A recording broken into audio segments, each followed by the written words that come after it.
যে ডিভোর্সের কথা বলছো, আমার মান মর্যাদা সামাজিক প্রতিষ্ঠায় এবং দুপায়ে মারিয়ে দিতে তোমার বিবেকে এতটুকু বাঁধলো না, অথচ আমায় যখন তুমি বিয়ে করেছিলে। আমার এসব তুই কি বলছিস দাদা? মুড নষ্ট করে দিস নে। হ্যাঁ, কি যেন বলছিলাম।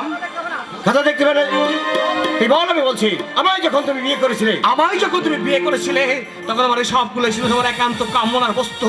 অন্তত সেই অভিনয় তুমি আমার সঙ্গে করেছিলে।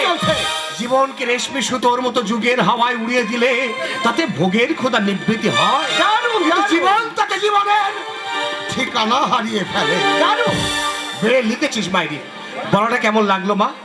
ভালো, খুব ভালো। না, ভালোটা তো মন খুলে বললে না। সত্যি করে বলো না মা, কেমন লাগলো? বলছি তো ভালো। না, আরো ভালো করে বলো। আহা বাবা, বলছি খুব ভালো হয়েছে। একবারে মন থেকে বলছো তো? বুড়ো ছেলের কাণ্ড দেখো না। এক চারিতে দাগ কাবাডি উড়িয়ে দেবো। দেখেছো মা, দেখেছো? দেখেছে মা, দেখেছে। তোর বউয়ের সঙ্গে আমি যদি কথা বলি তবে আমার নাম পৌশালী নয়। আরে কাউকে বলতে হবে না, আমার বউয়ের সঙ্গে আমি একাই কথা। হ্যাঁ রে, একবার কি মেয়েটিকে দেখে আয় না। একেবারে শুভ দৃষ্টির সময় দেখবো মা। এই দাদা, কি হয়েছে? না দেখে বিয়ে করছিস, পরে পস্তাবি।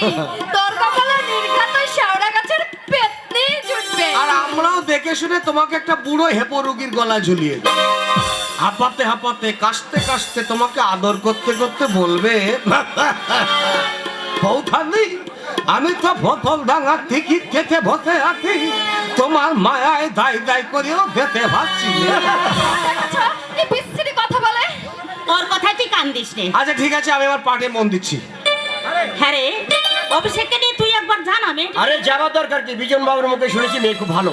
ছবি যা দেখেছি তাতে তো মনে হয় মেয়ে সুন্দরী হবে। চলো শিবেন্দা, তুমি আর আমি গিয়ে একদিন মেয়ে দেখে আসি। আরে তোর আর আমার যাওয়া কোনো ভয় যাবে না, যে বিয়ে করবে দেখা দরকার তা। বিয়ে নারীকে, এই নাগিনীর জাতকে। নারী যদি নাগিনী, তাহলে আমি আর মা তো তোর কাছে নাগিনী। হ্যাঁ, খালি মুড নষ্ট করে দিস।